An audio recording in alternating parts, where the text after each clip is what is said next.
Good afternoon, everyone. I'm Ben Gonzalez with TDI's Communications Office. Thanks for joining us today for our webinar on life and health filings made easy. You're going to learn tips on how to make sure that your filings are complete, accurate, and going to comply with state rules and regulations. We'll also give you some tips on using SURF more effectively. We'll start with a short video presentation to give you the overview, and then we'll be right back here to open the floor for your questions during a live Q&A. All right, let's get started with our presentation, and we'll see you back here in just a few minutes. Hello, my name is Darlene Plyler, and I'm a Compliance Analyst Team Lead in the Life and Health Division at the Texas Department of Insurance. Thank you for joining us for today's webinar, Life and Health Filings. The Life and Health Division is composed of multiple offices. This chart reflects the organizational structure of the Life and Health Division. Let me introduce you to our team. Deborah Diaz-Lara is our Deputy Commissioner. Latif Almanzan is the Director of the Life and Health Lines Office. Essie Ergel is the Manager of Accident and Health Lines, and Maribel Castillo is the Manager of Life, Annuity, and Credit. The Accident and Health team reviews and analyzes individual and group accident and health products, which include major medical products, including PPO, EPO, and HMO plans, accepted benefit products, which consist of accident-only, specified disease, hospital indemnity and other fixed indemnity, Medicare supplement, long-term care, disability income, and stop-loss. The Life, Annuity, and Credit team reviews and analyzes form filings for life, annuity, credit, life settlements, advertising, and form filings for name changes, assumptions, demutualizations, and mergers. The Life and Health Division monitors and regulates accident, health, life, annuity, and credit products. Our office regulates life and health insurance markets in Texas to ensure products comply with Texas requirements. We evaluate availability and affordability of coverage, and identify trends within various markets, and assess how they may affect Texas consumers and the industry.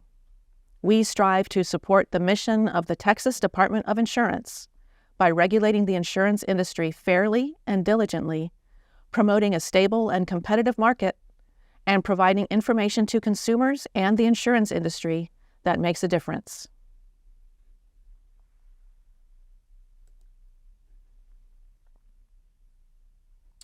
We focus on cultivating key partnerships to provide innovation in protecting Texas consumers with quality benefits, continuous improvement, and creating and maintaining efficient processes. We focus on plain language initiatives as well as consumer education. As part of cultivating key partnerships, this webinar is intended to aid industry in submitting form filings efficiently to the Life and Health Division. Submitting your filings efficiently in SURF, the system for electronic rate and form filing, will support speed to market goals and prevent delays.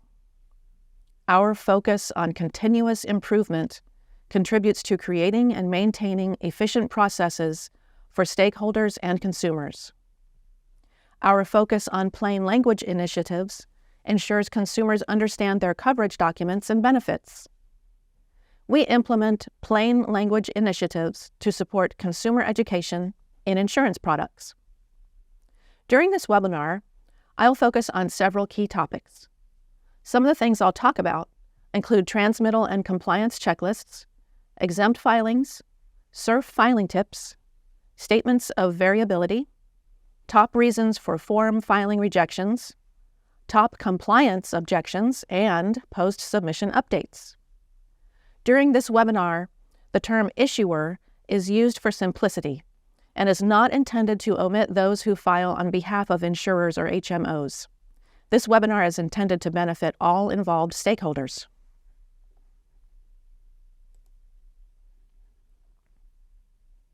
Let's talk about transmittal checklists. A completed transmittal checklist is required with each filing. Our transmittal checklist can be found on our website. The transmittal checklists are specific to each product type. There is a transmittal checklist for life and health form filings, for HMO form filings, for advertising filings, and a transmittal checklist for life and health miscellaneous documents.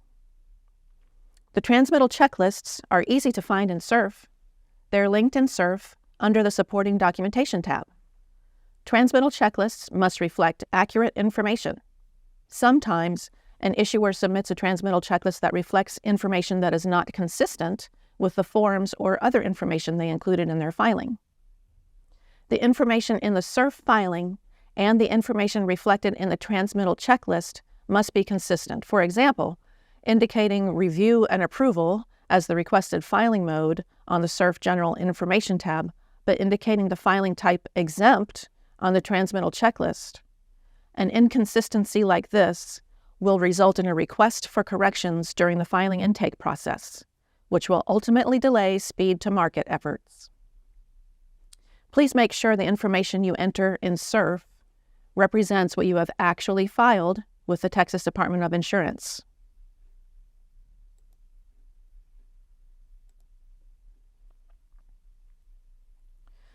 Now let's talk about TDI's compliance review checklists.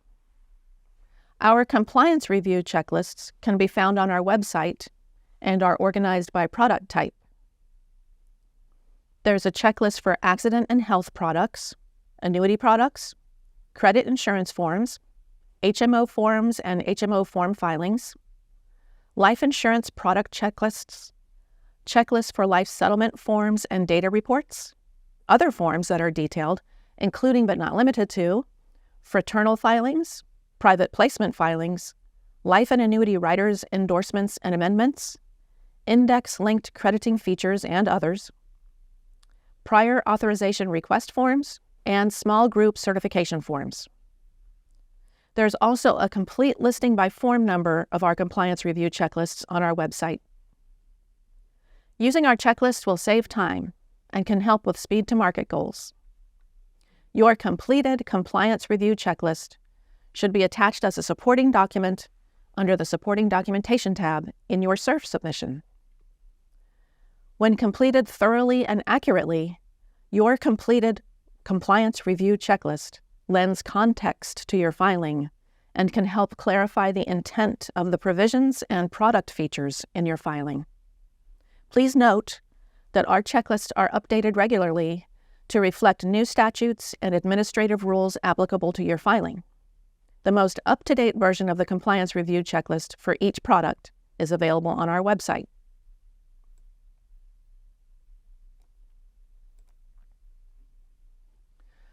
Let's summarize the benefits of using TDI's compliance review checklists. Speed to market goals. Less regulatory ping-pong, meaning excessive back and forth exchanges of objections and responses that can impede the filing's progress. And our compliance checklists contain detailed information regarding our rules and statutes and what is required. Using our checklists will help you include the appropriate provisions in your form filing submission and will help with a faster turnaround, fewer objections, and fewer follow-up or clarification questions to address items that need to be corrected. Our checklists are updated regularly to reflect the most up-to-date legislation and rule changes. You can download our compliance review checklists from our website. Download the checklist first so you can enter the page number and other information into the checklist. Let's look at a couple examples of checklists. This one is completed incorrectly. Look at how the issuer entered OK or C note, or included a check mark or an X, but they didn't provide the specific information like page numbers to help the analyst identify exactly where the requirements can be found. The things the issuer entered are really not specific enough to be helpful. Instead of indicating OK, the compliance review checklist should include page numbers that align with the clean version of the form submitted under the Form Schedule tab in SURF. Instead of entering C note, the issuer should identify the provision within the filing, or indicate where an amendment may apply, or provide the SURF tracking ID and form number where the required provision can be found. Please be as detailed as possible when completing the checklist. including page numbers and SERF tracking numbers of previously approved filings where applicable.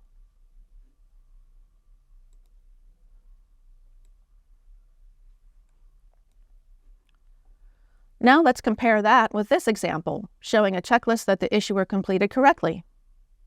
The issuer included page numbers to clearly indicate where each state requirement could be found within the form filing submission.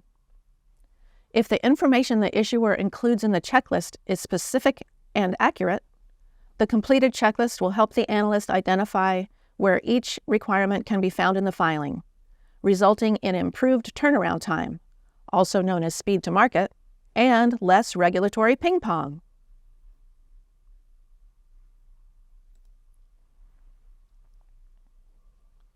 Here are some important things to know about exempt filings. Exempt filings are exempt from review and approval, but they are not exempt from being filed, and they are not exempt from compliance with statutes and rules. Forms that are eligible to be filed exempt are listed in our exempt rule, which is found in 28 TAC, Chapter 3, Subchapter Z, specifically 28 TAC 3.4004. Sometimes issuers file forms that are not eligible to be filed exempt. We have even heard that some issuers misinterpret the term exempt to mean that the forms are exempt from compliance. This is not correct. All forms that are eligible to be filed exempt must comply with the statutes and rules, and those forms are subject to audit by TDI.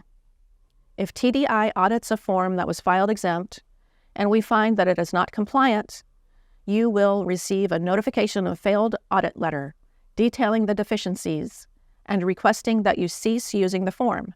Then, you will have to send in that entire filing as a new submission for review and approval to bring it into compliance with Texas regulations. Again, exempt filings are permitted, but they must be compliant and they are subject to audit.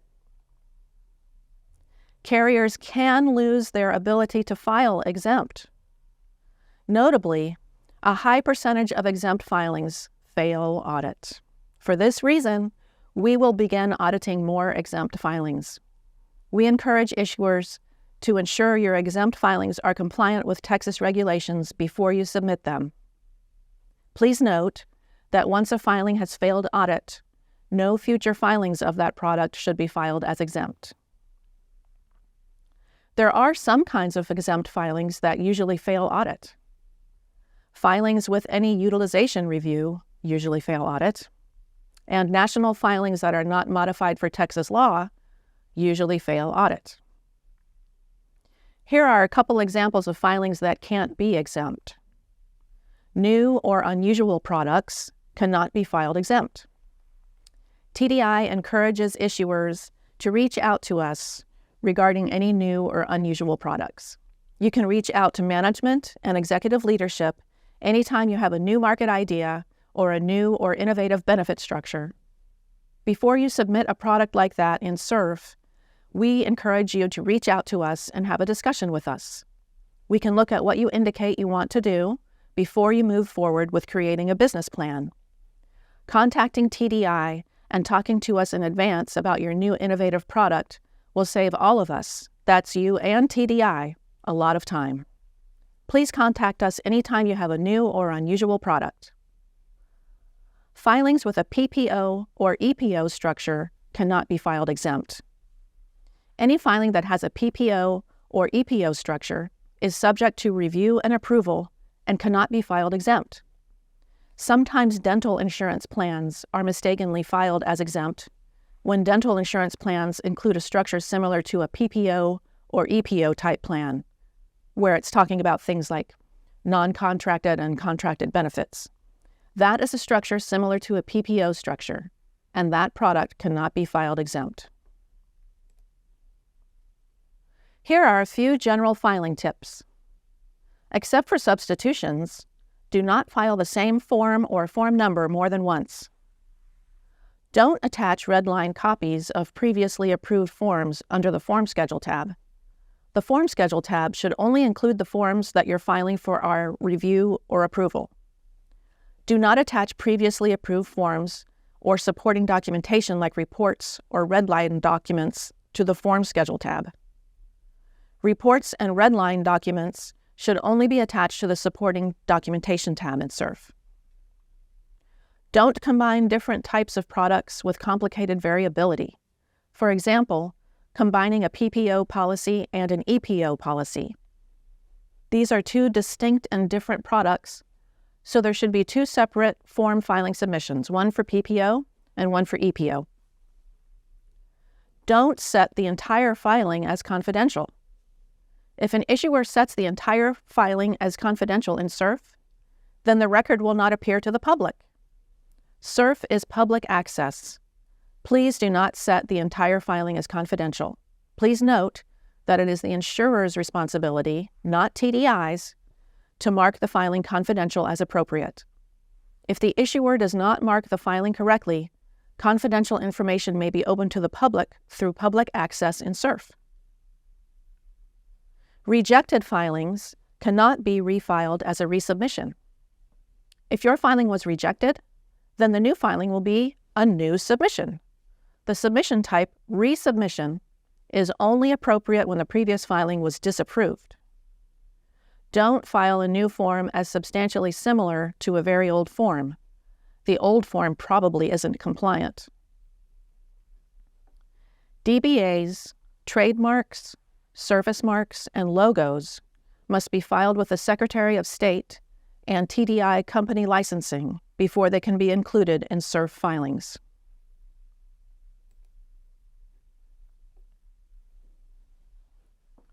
When a product filing submission includes variability in the forms, the variable items are bracketed in the form, and a statement of variability document must be included in the filing. The statement of variability must explain how each variable item may vary, including a reasonable and realistic range for each variable item. Please avoid using a non-specific statement like based on policyholder selection in the statement of variability.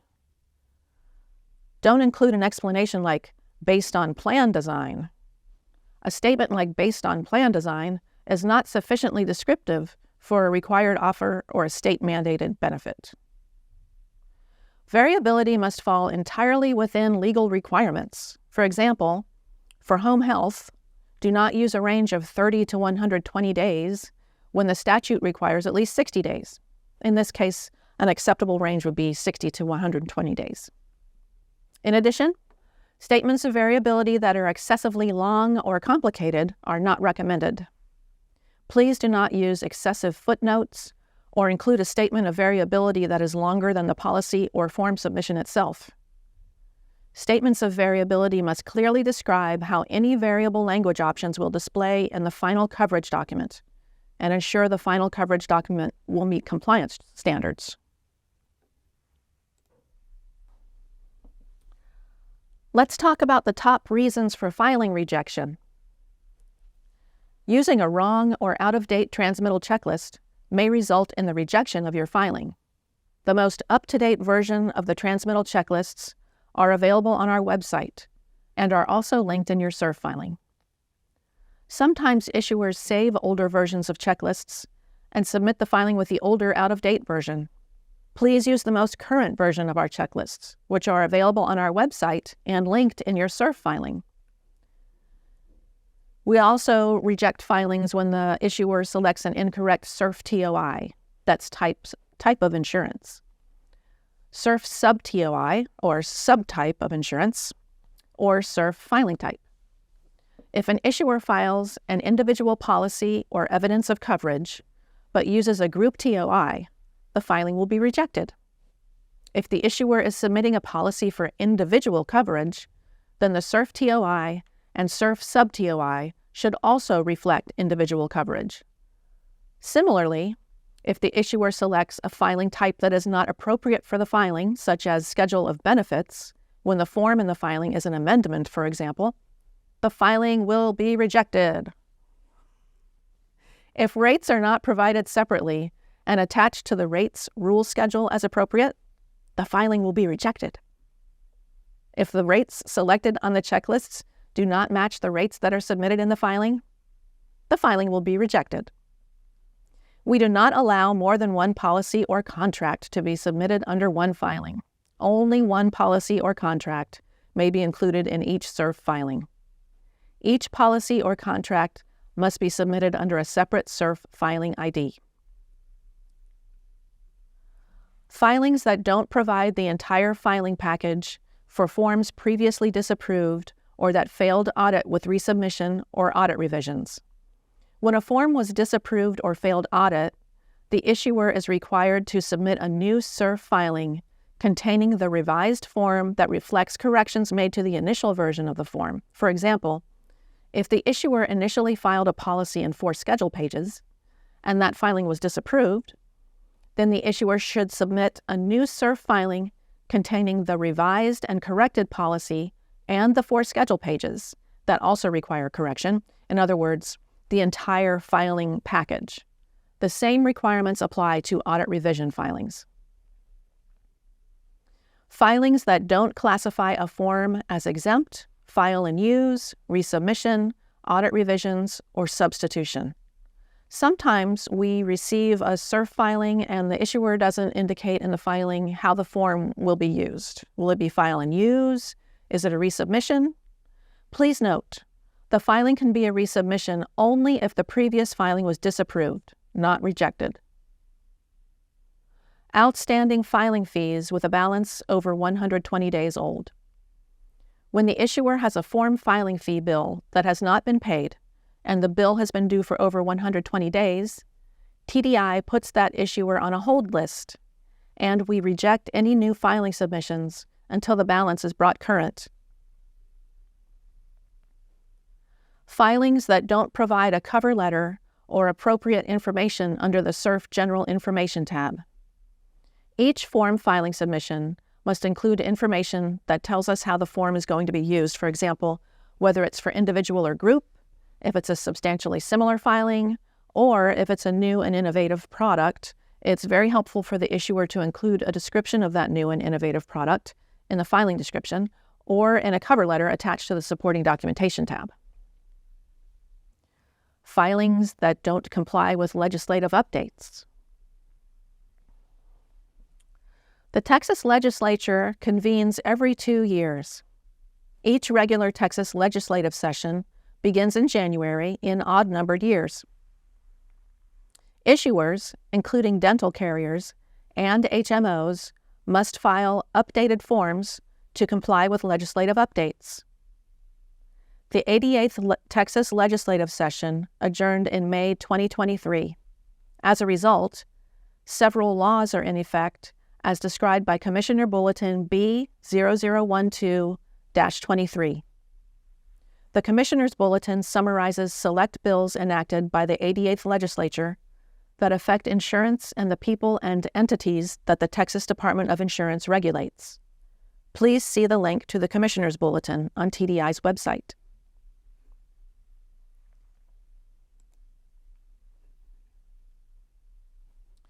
Now let's talk about types of insurance, CERF TOIs and CERF filing types.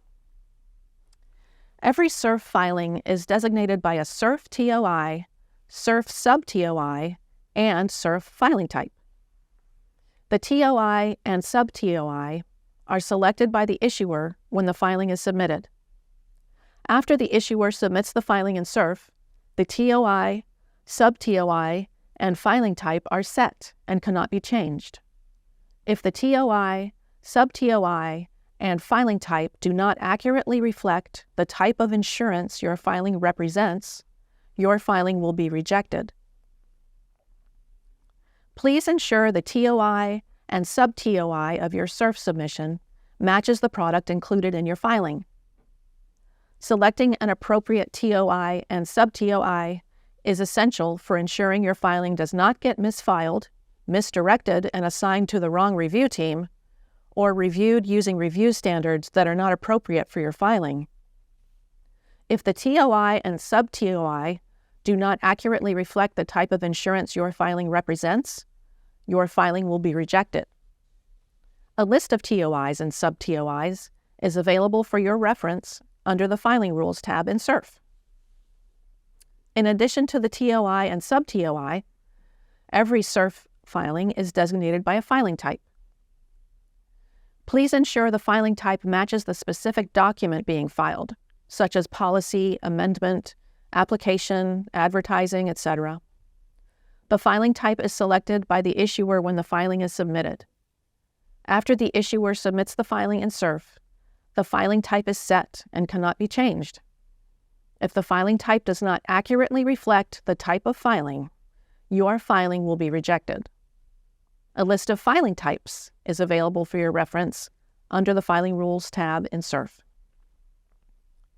When filing more than one kind of form in your SURF filing, please use the filing type that most accurately represents the largest document in your filing.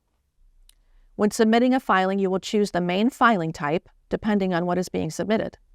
If both policy forms and endorsements are being submitted in the filing, then choose policy as the main filing type, because the policy is the largest document in the filing. Then, in the filing description on the General Information tab, you can indicate all applicable filing types being filed, like policy, endorsement, application, rate, etc. For additional information regarding our requirements for your filing submissions to the Life and Health Division, please refer to the Texas Life General Instructions in SURF. The General Instructions document provides basic information on how to submit your SURF filing in Texas. Users are encouraged to read through the general instructions before filing in Texas for the first time and periodically after that in case the instructions are revised. You can also email lifehealth@tdi.texas.gov.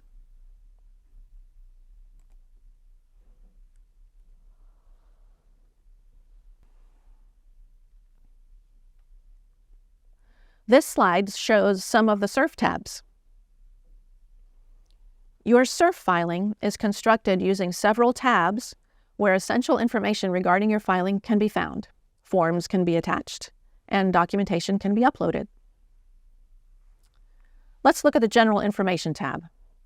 This is where the issuer indicates the requested filing mode, submission type, the group market type if applicable, and this is where the issuer completes the filing description. The issuer selects a requested filing mode such as review and approval, file and use, exempt, or informational to indicate the appropriate filing mode as described in Chapter 1701 Texas Insurance Code. Please be sure to select a filing type on the transmittal checklist that is consistent with the requested filing mode you indicate on the General Information tab. Submission type. Don't leave this field blank. You must indicate a submission type on the General Information tab. Most often, the submission type should be new submission. Sometimes an issuer indicates resubmission when they submit a new filing after their filing was rejected. However, the submission type resubmission is only appropriate when the previous filing was disapproved. If you're submitting a new filing because the previous filing was rejected, the appropriate submission type for the new filing is new submission. For group filings, the issuer indicates the one and only one appropriate group market type on the General Information tab. An appropriate group market type will be consistent with the group market type indicated on the transmittal checklist and the group eligibility documents attached in supporting documentation as applicable. A filing can only have one group market type. Filing description. This provides critical information regarding the purpose and scope of the filing and provides context for the filing. The issuer should enter information in the filing description regarding how the forms will be used, whether the forms are similar to other forms the issuer has filed, and any other pertinent information to help the intake analyst assign the filing appropriately and to help the assigned review analyst determine the best way to review your forms. The Form Schedule tab.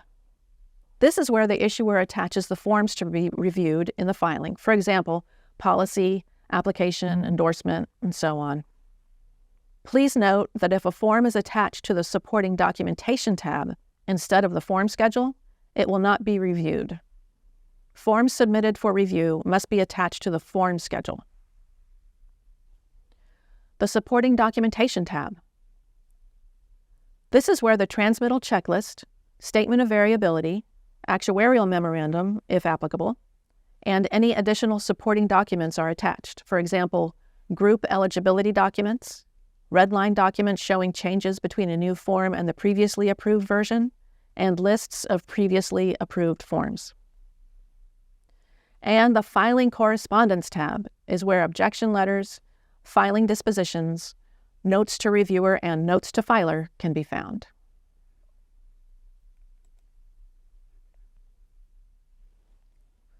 Let's look at some of the top objections we send related to each product type. We'll start with accepted benefits. The accident policy is including benefit items other than accident only, expense incurred basis, meaning the accepted benefit is filed for expense incurred. When the accepted benefit is filed as expense incurred, it triggers a health benefit plan, which means the accepted benefit has to comply with other state mandates, so accepted benefits are normally in the fixed indemnity category. Also, failure to include prosthetic and orthotic device benefits where it applies to accepted benefits. Another frequent objection for accepted benefits is failure to include a definition of adopted child, or sometimes when describing when coverage goes into effect for an adopted child, issuers often leave out party to a suit or party in a suit. The coverage for an adopted child begins when the parent has become a party to a suit for adoption. Sometimes issuers will limit that to the parent actually having adopted the child. Failure to include a provision for proof of loss and time deadlines. Now let's look at top objections for HMO. Non-network diagnostic imaging services and lab service providers. Sometimes we receive HMO filings that fail to address the balance billing protections under Senate Bill 1264 for non-network diagnostic imaging services and lab services. Failure to address behavioral health parity requirements, including mental health parity and substance abuse disorders. Sometimes we receive filings where the provisions fail to meet parity standards. Initial adverse determination timeframes. Adverse determination timeframes are often confused with other timeframes. The appropriate timeframes are specified in Chapter 4201. And top objections for major medical. EPO, PPO written plan description. Sometimes we see filings that don't include EPO or PPO written plan descriptions. EPO and PPO written plan descriptions are required under Chapter 3 of our rules in 28 TAC. Teledentistry services are defined by Section 111.001 of the Occupation Code and Texas Insurance Code Sections 1455.001 through 1455.006. Here are some of our top objections for life insurance. First, let's look at group life. You can only indicate one group type per filing. Sometimes an issuer will indicate more than one group type on the transmittal checklist or on the General Information tab. This is not allowed. A separate filing is required for each group type. The name of the policyholder must be included on a form filed for use with discretionary group. The policy and certificate must be completed with the actual name of the policyholder and not filled in as ABC Group or other similar generic language. Individual policy upon termination of employment or membership. If an insured person's coverage ceases because of termination of employment or of membership in the union, each insured person shall be entitled to an individual policy without disability or other supplementary benefits. Premium based on attained age and class. A group life insurance policy must provide that the amount of the benefit shall not exceed the terminated benefit, and the premium must be based on the attained age and class of the insured on the date of conversion. And now, individual life. Not including a provision that addresses signed premium receipts upon payment of the premium. A premium receipt signed by an officer of the company must be delivered upon payment of the premium. Inadequate time deadlines for payment of death benefits. The policy must provide that payment of the death benefit must be made on receipt of, or not later than 2 months after the date of receipt of, proof of death of the insured and the right of the claimant to the policy proceeds. Not appropriately addressing accrued interest payments. The policy may stipulate that if the insured should die during the grace period, the overdue premium or overdue installment will be deducted from any settlement under the policy. If an interest charge is provided against the overdue payment, the accrued interest may also be deducted.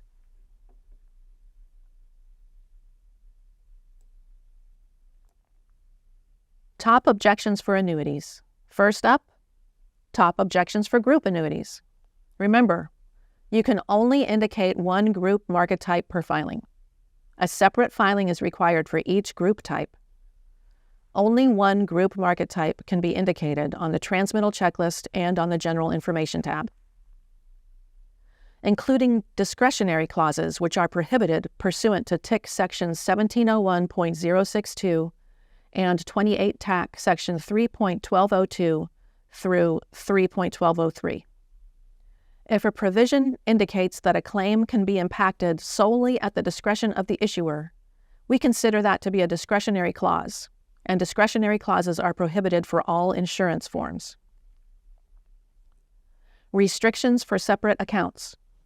Recent legislation removed some of the restrictions for separate accounts. However, domestic insurers are still required to obtain commissioner's order approval for certain life and annuity products where reserves are held for a guaranteed benefit in a separate account. Next, how about individual annuities? We do not allow more than one surrender charge per unique form number. Only one surrender charge is permitted under a unique form number for each annuitant class and guaranteed period. Eligibility for a waiver of surrender charge for terminal illness or hospice care must be made available on the effective date. Rescission period is required for fixed and variable annuities. Fixed annuity contracts and variable or modified guaranteed annuity contracts must provide for a rescission period of at least 20 days.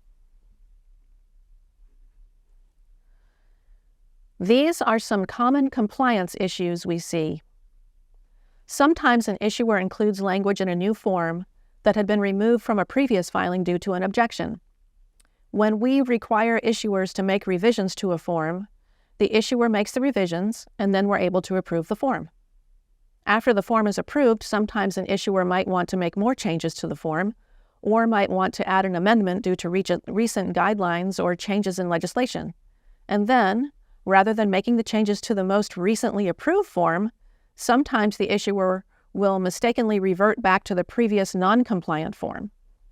This causes delays in speed to market. We encourage issuers to use the most recently approved form to make revisions. Please make sure you use the most up-to-date, most recently approved form when making revisions to your forms. Inaccurate redlining. Sometimes issuers use multiple colors for redlining rather than just red. It is a requirement to follow the standard for redline, which is red text underlined. Please make sure the redline changes reflect and match what is submitted in the clean version.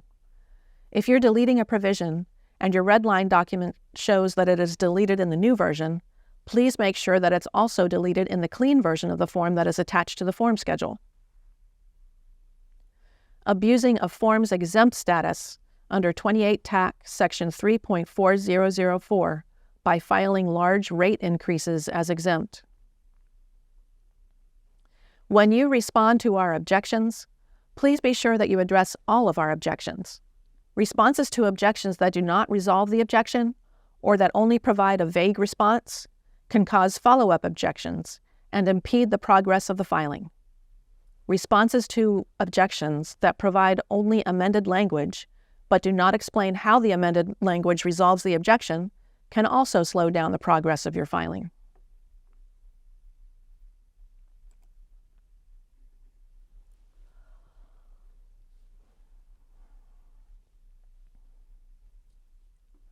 Post-submission updates, or PSUs, can be used to make changes to incorrect information on the General Information tab, such as the requested filing mode, group market type, or information in the filing description.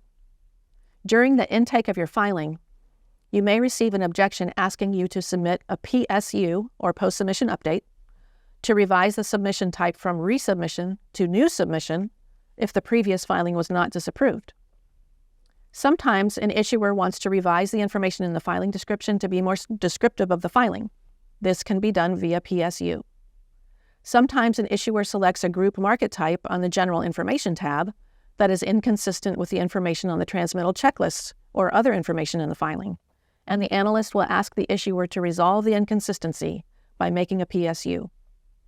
The analyst can accept or decline the revisions made by the PSU. PSUs can be used to make changes to the General Information tab. However, sometimes an issuer uploads new forms to the form schedule after the filing has been in-house for some time and the forms are not listed on the transmittal checklist. This can cause confusion, result in inaccuracies, and can delay the review of the filing. After a filing has been open for a while and the TDI analyst's review is underway, please do not add additional forms to the form schedule via PSU, especially after the analyst has sent objections. And one last important thing, PSUs are only allowed on open filings.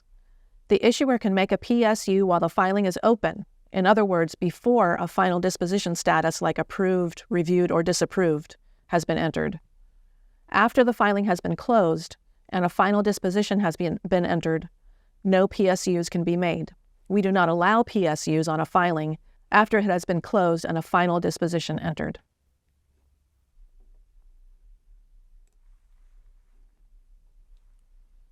Here are a few more tips regarding SURF. SURF is public access. You can view and search company filings through SURF without having to file an open records request. Filings received after April 13, 2014 can be viewed and searched on the National Association of Insurance Commissioners, NAIC, SURF Filing Access, SFA system. If you can't find a filing or a document through the SURF Filing Access system, or if you want copies of documents or filings that are marked confidential, you may submit an open records request on the TDI website. You may also contact the filing company, the company contact, or the organization to obtain a copy of the form or document. Be on the lookout for SURF email blasts. Both SURF and TDI use this channel to communicate important information to SURF users and issuers. For questions on using SURF, including issues with IDs and passwords, contact the SURF Help Desk. You can reach the SURF Help Desk at 816-783-8500 or via email at surfhelp@naic.org. The SURF Help Desk is staffed Monday through Friday from 8 a.m. to 4 p.m. Central Time. If you have any questions regarding life, annuity, credit, and advertising filings, you can reach out to Maribel Castillo, the manager of the Life, Annuity, and Credit team. For questions regarding accident and health filings, please reach out to Essie Ergel, the manager of the Accident and Health team. You can also email lifehealth@tdi.texas.gov. All right, welcome back to our Q&A portion of the webinar. And joining us to take your questions is our presenter, Darlene Plyler. She's the team lead in TDI's Life, Annuity, and Credit area. Heike Ulrich, also a team lead in Life, Annuity, and Credit. Shayla Oyola, compliance analyst for accepted benefits. And our PPO EPO team lead, Sean Fry. Welcome aboard, gang. So before we get going, just a couple of ground rules that I always need to pass along. Any questions about a specific situation or a company issue, we're not going to address here in this kind of open forum, but you can always email us to those the emails that were mentioned earlier, like lifehealth@tdi.texas.gov. Life Health is just one word there. And I believe you'll also find the addresses in the chat. And I'll repeat it before we wrap up today. Please use the Q&A feature at the bottom of your Zoom window to enter questions that you want us to respond to right now. And of course, any that we don't get to today, again, email us and we'll try to get you that answer. All right, Darlene and team, are you ready to take some questions? Sure. Yes. Excellent. All right, first up, just some people wanting definitions, it looks like. Can you explain what you mean by a substitution in a filing? I can take that question. When we say substitution, that's kind of our shorthand way of referring to 28 TAC 3.5, where it describes a substitution of a previously approved or exempted form that has never been issued or used in Texas. So you can see why we just call it substitution for short. And what that is let's say a company had a form and it was approved. And then once the form was approved by TDI, the company would like to make a change to the form, but they haven't issued the form yet. If it hasn't been issued or otherwise used in Texas and never will be, then they can retain the same form number, just make their changes to the form and file it as a substitution. There are a couple additional requirements, red line documentation showing the changes, and a certification saying that no other changes were made other than those identified in the red lines. And then also a certification that says the form has never been issued or otherwise used in Texas and never will be. So if all those things are true, you can use the same form number. And that's called a substitution. If, on the other hand, the form, you want to make changes to a form that was approved, but you've already used it, then you might be able to you would have to file it again. You might be able to file it as substantially similar. It would need a new unique form number sufficient to distinguish it from all other forms used by the company. So that's I hope I've answered that in a way that has given you some clarification. But if you ever have questions about the best way to file your form, you can just give us an email at lifehealth@tdi.texas.gov. Perfect. Okay. Next up, similar people trying to understand the terms that we went over. I don't seem to understand the difference between a resubmission and a new submission. Can you go over that again? Yeah, I can talk about that a little bit.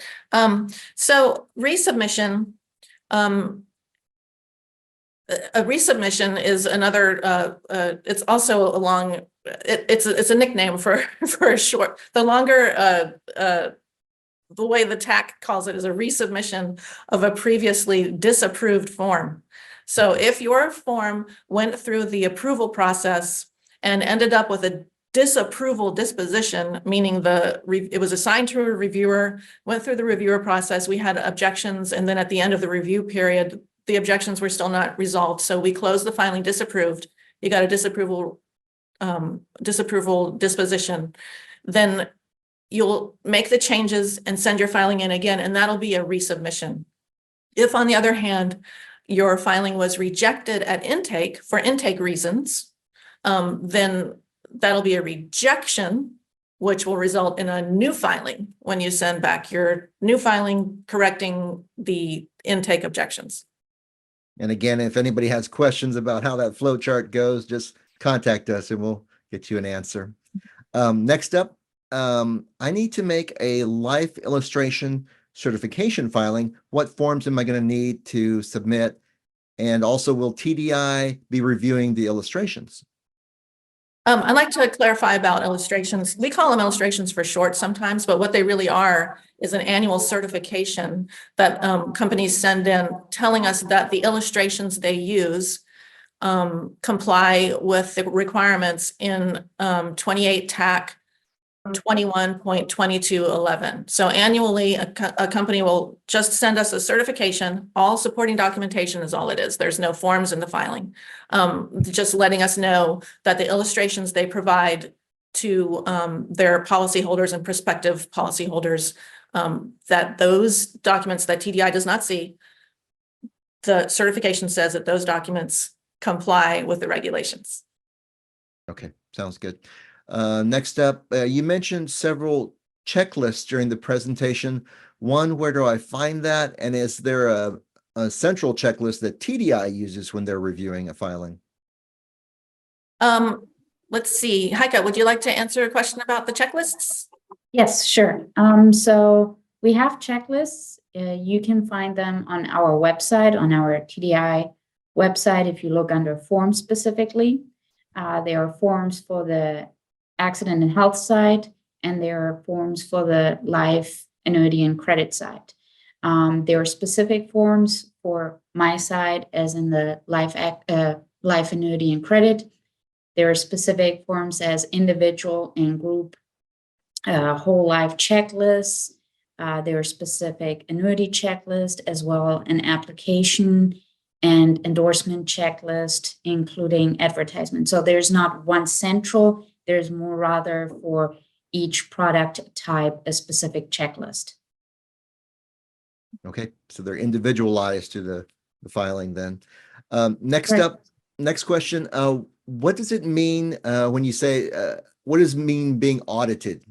What does that mean? Sean, would you like to answer that one? Sure, I'll be happy to answer that one. Basically, issuers are allowed to file a product on an exempt basis, meaning that they file it, they certify that the forms comply, and we go ahead and complete it and send a disposition, basically an exempt disposition, back to the company immediately. However, we do a random audits of filings that have been filed on an exempt basis, and we will review those products to make sure that the products comply with existing laws and regulations or statute and regulations. And if we find issues, which most times we do find issues with exempt forms, we will send what's called a failed audit letter. So that's what it means to audit. It's basically something that's been previously filed for an exempt basis, meaning we didn't review it up front, and then we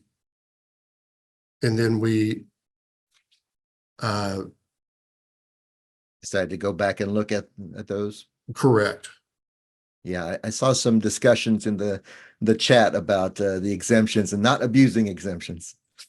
So how frequently is y'all's mailbox monitored? How soon can we expect to get responses to a pre-filing question? Shayla, would you like to answer this question? Yes, thank you. So we normally check the mailbox daily, and depending on the complexity of the inquiry, it might take between 24 hours, maybe a little bit longer, but it depends on the type of question. So we're always checking. Yes. Okay.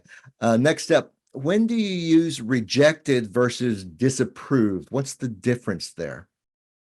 Oh, I'll clarify about that. Rejected is the result of intake objections. So that means the filing came in, it went through, the intaker was looking for basic requirements, and some of the basic requirements weren't met. So you got a rejected disposition.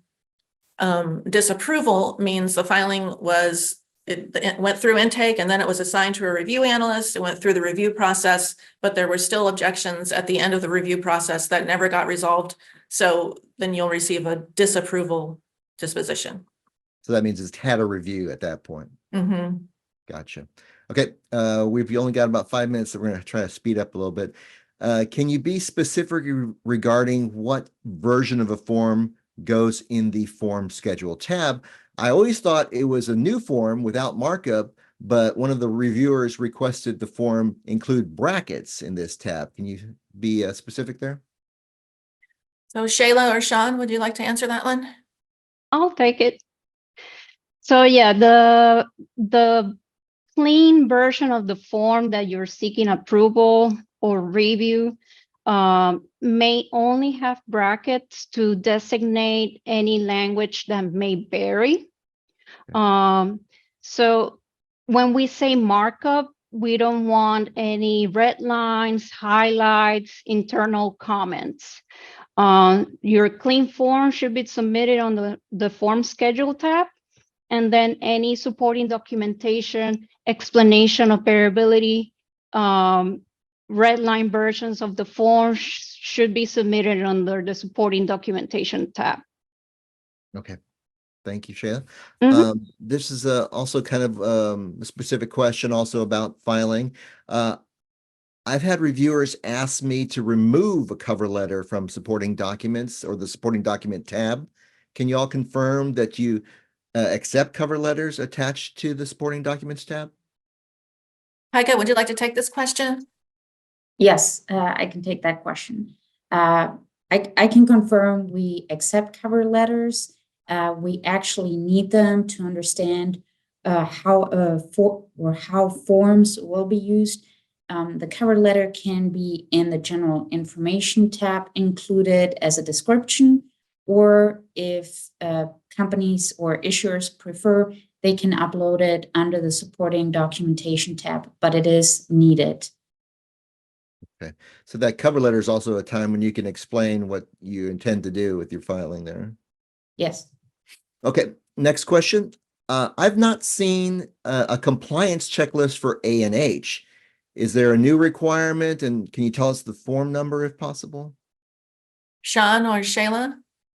I think there's going to be multiple checklists that we have available on our website. I think we actually had a link in the chat if you want to go through the chat. I think that's already out there. But I think Heike kind of touched on it as well. It's under, when you go on our website, it's under forms, and then there's under the life health section, but there's specific checklists developed by type of product and possibly even who it's issued to, such as if it's going to be a group like a large employer, small employer versus individual or versus association. It's going to be broken down by, is it major medical? Is it an accepted benefit? Is it a life product? So we have all various types of product compliance checklists that gives you an idea of what we're going to be looking for depending on who it's issued to and the type of product. Okay, thanks, Sean. Next up, quick question. Does TDI require the form number in the lower left corner of each page? Heike, would you like to answer this one? Yes, yes, we require form numbers on each form that is submitted.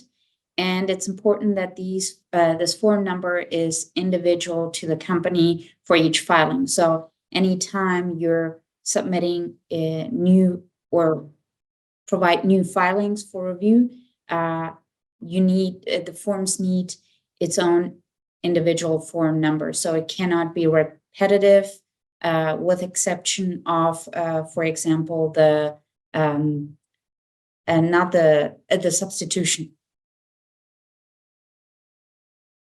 Okay, sounds good. We've got a couple minutes here. Let's keep going. Can you discuss the 5-day TAT for objections? Anyone? So you're talking about turnaround time here. Turnaround So time. generally our goal is, one of the goals we have is speed to market. Everybody wants to get their products in. We want to get them approved. So we're committed to as quickly reviewing your submissions when they come in. And so we will compose concerns, and we generally, it's like a 5-day working day, but generally a week that we'll put on there for responses. And that's just to expedite the process and keep filings moving. So that's basically the goal with that. Yeah, always to keep things moving. And speaking of which, we're going to have to wrap it up right there because we are at our time out. It's 3:00. If we didn't get to your question, or you think of something a little bit later today and go, I really wish they'd addressed that, go ahead and send it to us in an email, like the one we mentioned earlier, lifehealth@tdi.texas.gov, and we'll try to get you that answer. And right after we're done here today, you're going to get a short survey. Let us know how we did. If you like this format for ongoing learning sessions or compliance, you'll also get a follow-up email in a few days. I saw several questions about this. People asking about the slides. You're going to get a recording of today's events that you can share with your coworkers. It'll have all the slides from Darlene's presentation and this Q&A discussion as well. We'll also try to include any resources or links that you might need. And that's it for today. Thanks a lot for joining us. Have a great rest of the day, and we'll see you at the next TDI InsureEd webinar.